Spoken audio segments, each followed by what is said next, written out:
When you think of the life of a firefighter, you might think of hopping on a big red truck, carrying a hose, a fire pole, or even getting to pet a Dalmatian. But firefighters do a lot more than you might think. KX News' Megan Topping brings us that story, along with Alex Coleman, a senior firefighter, to find out what he does on his job. On September 20th, 1906, the Minot Fire Committee furnished 8 beds on the second floor of City Hall in Minot.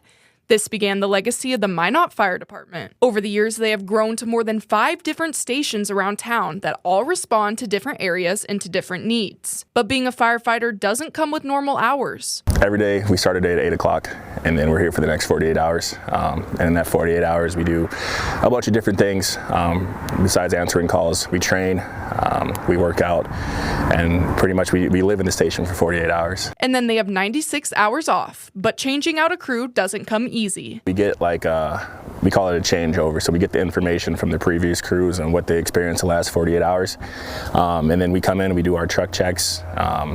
We make sure everything's good to go. We're ready to go for the day.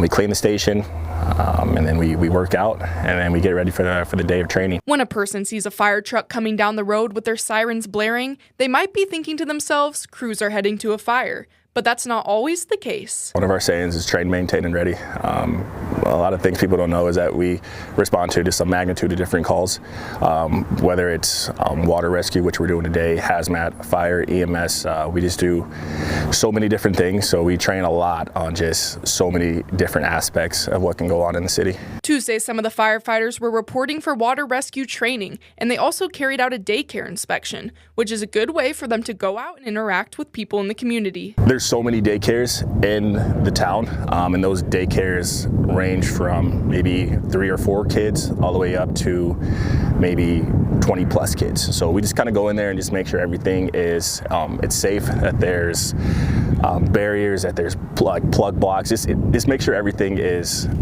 child-proof, pretty much. Coleman says no 2 days are ever the same. Most of the time when we're ripping down Broadway, it's a medical call that we're responding to. We're all trained to EMTs. It's one of the things that is required to be hired on.